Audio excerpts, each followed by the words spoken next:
to the new political editor of The Sun. I'm delighted, and he's talking, and he's got a tie on. Jack Elsom, good afternoon, live from Westminster. Good afternoon, Jeremy. Yes, I thought I'd put a tie on. First day in the job. You know, in the big boy seat now. I've now officially taken over Harry's chair, so I thought I'd steal one of his ties as well. Good for you. The thing about Harry is, you know, who? That's showbiz. Harry Cole is no longer the political editor of The Sun, and yet he's the person whose name is on this rather impressive headline. Now, as the political editor with some clout, I'd push Cole aside now. This is part of the job. Get off the front page, Harry Cole. You're nothing anymore. What's going on? Well, Harry will still be front and centre of all of our coverage at The Sun. He was actually working yesterday doing his fantastic column. You can read it on page 10. It's whereas amazing. I was travelling back from a wedding in Devon, so wasn't very involved yesterday, although I'm now all the way into things, head first, mucking in and cracking the whip, I'd say, as well. Good man. Britain's annual £4.7 billion cost of housing. It's a great article by Harry and Thomas Gruffy. Housing and caring for migrants in hotels. £4.7 billion is the equivalent, Jack, to the total tax contributions of a city the size of Manchester. We have talked long and hard about migration, illegal migration, legal migration. We've talked about boats, we've talked about lorries, we've talked about gangs, we've talked about the French, we've talked about the Northern... We've talked about everything. I don't know whether politicians are grasping this. This is going to become the only thing that matters to politics and the British public really soon. And Margaret's message says it all. Do the government understand the level of anger that people are feeling? Because it's out there, Jack. It's out there, definitely. Yeah, and I think the jury's out on that one at the moment. I mean, I think if they did really appreciate the levels of vitriolic rage in the country about this absolutely eye-watering spend on migrant hotels, you think that actually it would put a firework up their backsides and there'd be more of a level of urgency. I don't just say this about the Labour government, by the way. The Tories were just as bad, letting this absolutely balloon out of control. But people are incredibly annoyed about it. We've chatted to a man in Hull on the inside pages 4 and 5 of today's newspaper. He says that he was being made homeless, he was laid off, he's been sofa surfing with friends. And he feels that he's been shoved to the back of the queue because the Royal Hotel in Hull, where he's from, is currently full with lots of small boat migrants. It's exactly what I've said. Who are getting a much better treatment. Locals have been shoved to the back of the queue. Vital services at breaking point. This is see, and just go and buy the Sun, Pete, because there it is on page 4 and 5, and it's absolutely spot on, and it's what we're saying every single day. And Robin Perry wrote that article. It's almost like, I mean, for months up to the last election, I remember us talking and Harry talking, and you were saying to me as political journalists, there doesn't seem that much of an appetite. You know, it's. I remember once somebody said, "Oh, it's okay for the problem to be there because they can blame each other." The fact of the matter is, Jack, this country is skint.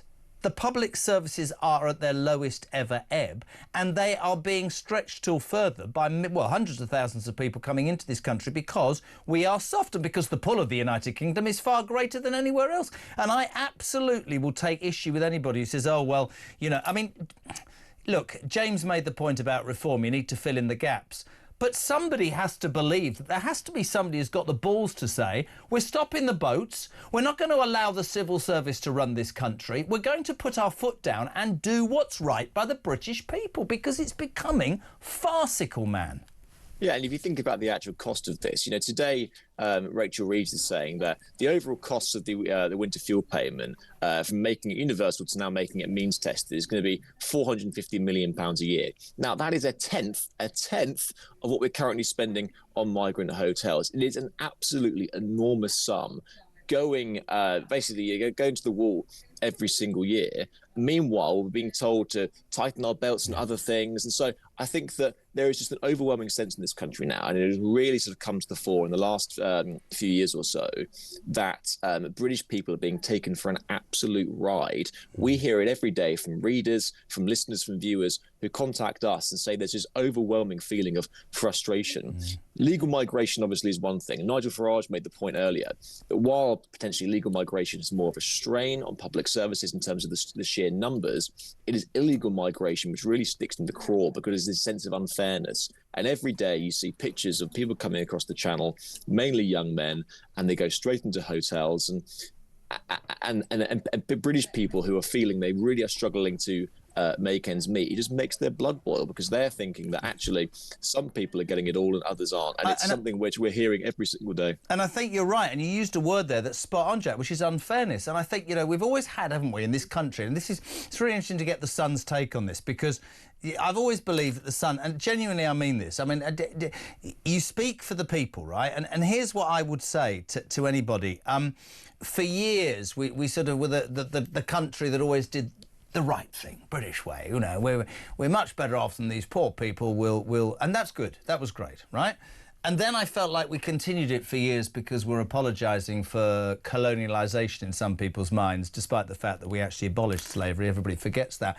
But even today, the reason I feel we're at this sort of really a crossroads, if you like, is that we are asking, and not just the man in Hull, but thousands, hundreds of thousands, millions of people will say, now, normal men and women who just have never had a handout, have never done anything but bring their kids up and go to work and pay their taxes, they feel they're being laughed at by a succession of governments, be they Tory, be they Labour. I don't know about reform. I hope that reform get in and do it. But I'm sick and tired of hearing, well, you know, there's no answer, or the system, you know, we can't do Rwanda because the civil service don't want it. You know, I don't care if this is an unpopular view, not with you, but you know what? For all the criticism of Donald Trump, at least he's got the balls to stand up and say, I'm going to do this for the American people. That's what they elected me for. And if I have to send the National Guard into Los Angeles because a bunch of bedwetters are going, oh, you can't get rid of these migrants, I'm going to do it because I don't care about being unpopular, because that's what I promised you I'd do. And I can see us going that way, Jack. I really can.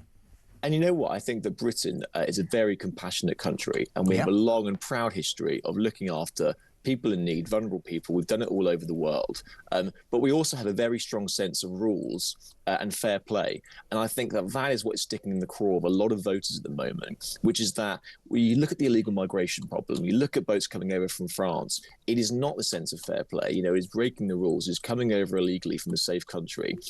And I think that, and especially at a time where, you know, people's finances are stretched beyond belief, you know, really tough times for a lot of people, to see billions and billions of pounds being frittered every single day, it really angers people. And I think that all parties are really going to have to wake up to this, because it is going to be one of the main issues of the next 4 years heading into that election, even more than it was last time, I think, because at the moment this problem doesn't seem to be abating at all. We have a record small boat crossings under Labour.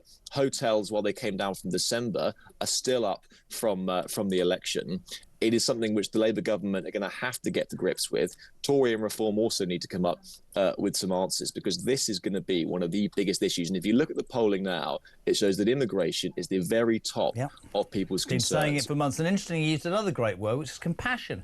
And I feel like we've become apologists, right, Jack? Because, yes, you're right. You're much younger than me, right? Yes, we've always been compassionate. But it's about time, in my humble opinion, that the British political system was compassionate to the British people, because the British people do not feel that they're being treated compassionately. And I know all the do-gooders will go, well, you don't know what it's like to be born in a war-torn country. No, neither does some man, a criminal probably, in a tent in France, who knows he's going to get a 4-star hotel. That's the point. I want to ask you about guts, political guts, on two situations as well. We've talked about migration.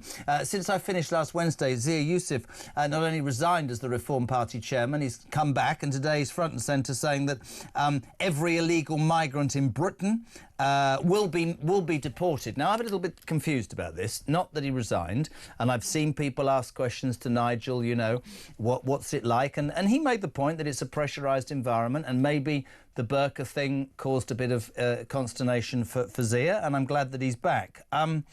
This mass deportations, though, unless I've got this wrong, isn't this the reason that Rupert Lowe fell out with Reform Party? Because he was apparently saying things that were too outrageous in the end. Is that right or wrong? Well, it's one of the reasons anyway, I think. And there were accusations from some people on the right that Nigel Farage had gone soft on deportations. Right. He did an interview a few months ago where he was asked, will you, if you are Prime Minister, deport every single illegal migrant in the country? And he sort of shrugged and said it's a political impossibility, and therefore that wasn't his ambition. Now, I think Rupert Lowe had already broken ties with Reform at this time, and absolutely went for him, and so did some of his supporters on social media, saying that Farage had sold out and that he wasn't as tough and the real deal like he said he was. So it's interesting now to see Zia Youssef, someone who I would say is probably on the well, he's not on the left, but he's definitely pretty softer than Farage in his views, definitely more than Rupert Lowe.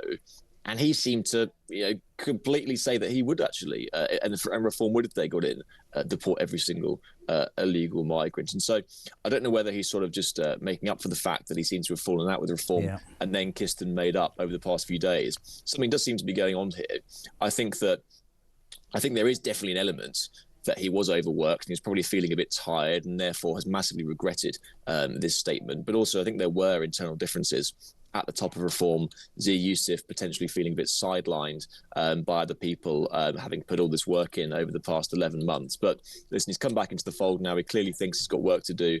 He's going to be heading up this Doge project of reform-led councils, going in there, doing an Elon Musk-style efficiency drive. And it'll be interesting to see what he comes up with. But, at the moment, we saw this in Nigel Farage's press conference today. It just feeds into this idea that Nigel Farage falls out with a lot of people, and he has denied that today and says that, listen, if someone comes after me, then I'll get rid of them, but on the whole, I get on with lots of people. I have to say, and it might not be a popular view, I don't care if people fall out with him. I don't care if he sacks everybody. I have to believe that he is finally, fingers crossed, a politician who doesn't give a toss if he falls out with people, because he's going to get it done. One final question, because we've got to get to the break, and I know you're a busy man. The winter fuel screeching U-turn by the Labour government today. Will it cost Richard III her job, yes or no? I don't think it will. I think that Rachel Reeves and Keir Starmer are ideologically joined at the hip. Just ask Liz Truss the perils of a prime minister getting rid of their chancellor, with who they are their fates are intertwined now. Yep. That was Keir Starmer's budget as much as it was Rachel Reeves. I think both of them will be absolutely kicking themselves over this entire shambles of a saga which has been drawn out for 11 months. I don't think she will go, despite the fact Keir Starmer is ruthless. However, that does not mean to say that it will be easy for her by any means to regain public trust. It will be incredibly hard.